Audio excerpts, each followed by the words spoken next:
et merci pour être ici, aussi pour cette explication qui m'a beaucoup enrichi et je comprends mieux. Ça m'a donné des idées aussi. Et c'est bien. Alors, moi je suis plutôt technicien. Je suis juriste de formation écossaise. J'ai travaillé dans les institutions à peu près un quart de siècle. J'ai travaillé dans la plupart des institutions. La table de négociation, je connais la plupart des angles, des points de vue. Donc, ça veut dire que ça m'intéresse cette question depuis longtemps, les droits de nature, les droits de l'environnement. Et je pense qu'on peut faire quelque chose. Et je pense aussi que c'est le moment de faire quelque chose.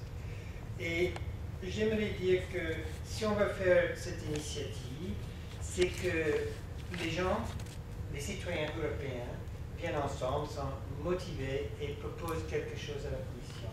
Alors, la Commission peut prendre cette initiative, mais ça doit être quelque chose que la Commission elle-même pourrait faire. Donc, on aimerait bien avoir une charte des droits de la nature, quelque chose comme les droits de l'homme. C'est intéressant, peut-être qu'à l'avenir, ça pourrait être parce qu'on a quand même la charte européenne des droits de l'homme. Et c'est quand même quelque chose qui prend de la valeur. Donc, ce n'est pas exclu. Mais on sait que dans ce contexte ici, on est plus à terre, on est plus sur la base. Et donc, c'est quelque chose que la Commission pourrait proposer. Et ça veut dire effectivement qu'on est dans la question du choix d'instruments législatifs. Là, donc, on est dans le traité sur la fonction de l'Union européenne et finalement, on a trois choix. Il y a le règlement, directive, décision, recommandation, d'autres choses. C'est trop faible. Et le règlement, c'est la meilleure chose parce que c'est comme une loi, mais on sait que dans le domaine de l'environnement, normalement, ça crée des problèmes. On cherche plutôt la directive parce qu'on a les objectifs dans la législation, on a les obligations, mais c'est à chaque État membre de trouver son moyen pour la mise en œuvre.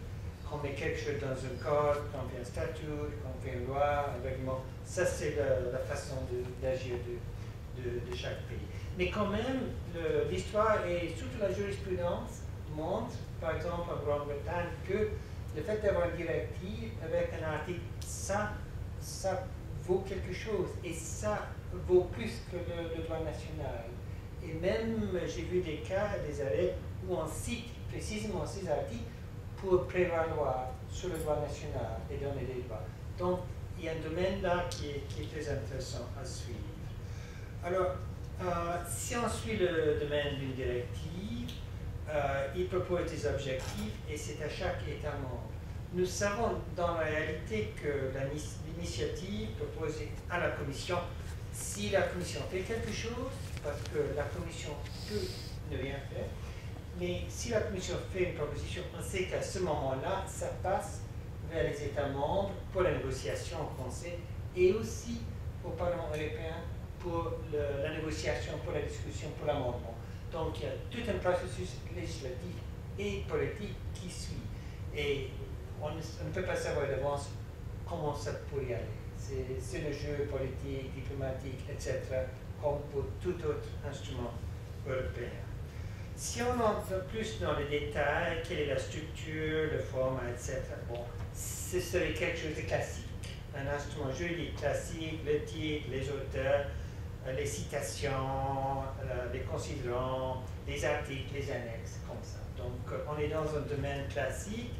La base juridique, c'est toujours une question délicate, c'est toujours compliqué, et tout ce que je peux dire, c'est que le début serait avec l'article 191, et ça je peux lire en anglais parce que j'avais prévu cette version. Et là, c'est dit, Union policy on the environment shall contribute to pursuit of the following objectives: preserving, protecting and improving the quality of the environment, protecting human health, prudent and rational utilization of natural resources, promoting measures at international level to deal with regional or worldwide environmental problems, and in particular combating climate change. Voilà, ça c'est le point de départ. La procédure c'est pour l'article 192 et dans la réalité ce qu'on va sans doute faire c'est qu'on va prendre encore d'autres articles qui peuvent ajouter d'autres éléments de base juridique pour rendre tout. Par exemple, si on a quelque chose dans le texte qui ne remplit pas tout à fait les critères de cet article-là, on peut chercher pour d'autres articles et on peut construire la base.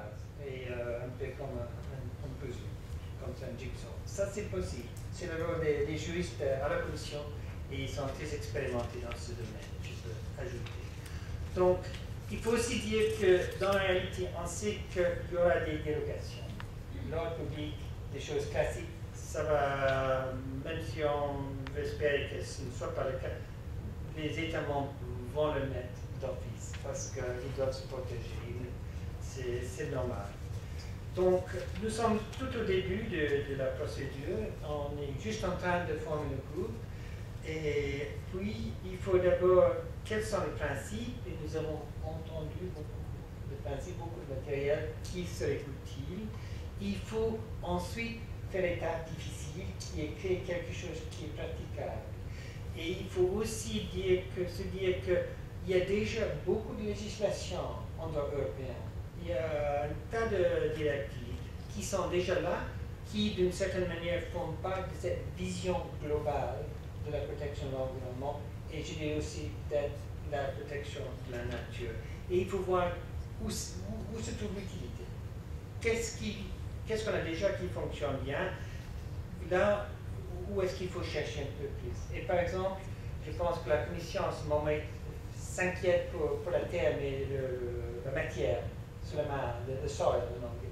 Il veut savoir plus comment ça fonctionne, etc. Donc, ça c'est un élément là. J'aimerais suggérer aussi ou mentionner un domaine en anglais, Wilderness Protection, parce que je sais qu'il y a du travail qui se fait actuellement en Europe. Et je connais des collègues, des amis qui ont écrit un chapitre pour expliquer le droit britannique, ça veut dire l'Angleterre, l'Écosse, Irlande du Nord et les Galles, en ce qui concerne les espaces sauvages. Et c'est pour faire une contribution à un livre qui va donner un aperçu de presque toutes les législations européennes dans ce domaine-là. Et moi, je pense que ça peut servir de modèle aussi pour un contexte de protection de la nature, parce qu'une tâche pour le groupe qui se forme pourrait être précisément de chercher des volontaires, des experts qui pourraient précisément donner un aperçu de ce qui se passe dans tous les pays européens et ailleurs pour la protection de la nature. Et si on donne quelques thèmes, ça peut permettre aussi de dégager là où il y a des choses qui fonctionnent bien, il y a des approches qui sont bonnes, et là où il y a des faiblesses, parce qu'on va demander à chacun d'indiquer un petit peu. Et c'est utile pour une initiative européenne, parce que qu'est-ce que veut la Commission, que veulent les États membres? Ils doivent savoir quel est le problème, où se trouvent les problèmes, comment est-ce qu'on peut faire face, quel est le vécu, qu'est-ce qu'on a déjà fait. Et c'est avec mettre toute l'expérience ensemble, bien sûr, surtout avec vos expériences en Ecuador, parce que c'est quand même ça qui nous pousse beaucoup. Et avec ça, on commence à voir un peu de manière plus précise. Et si on a des visions précises, ça devient plus facile de formuler une politique. On dit, voilà, il y a un problème ici, ok, on peut dégager une approche et puis une solution, et puis on peut le convertir dans un langage juridique avec obligation, etc.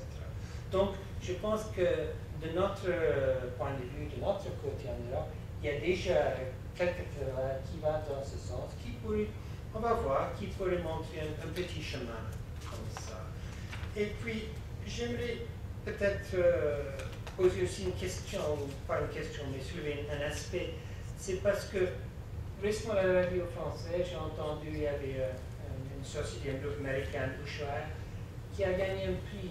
Parce que, qu'est-ce qu'ils ont fait? Ils ont fait une analyse de la chaîne de production de tous les produits pour voir le coût environnemental, le coût de la nature, les effets sur la nature de chaque étape du système de production pour leurs produits. Et c'est quelque chose qui a été récompensé par un prix. Et moi, je pense qu'il y a un chemin là qui peut effectivement être utile à suivre dans un contexte, législatif. Mais il y a seulement une direction, une possibilité, et c'est sûr qu'il faut faire beaucoup de travail pour pouvoir mettre ceci un peu plus en détail. Donc, avec ça, nous sommes ouverts, c'est le début, donc on invite des volontaires, on invite des participants. Et notre point de contact, c'est plutôt Munta Ito, qui est en Écosse et qui donne son bonjour.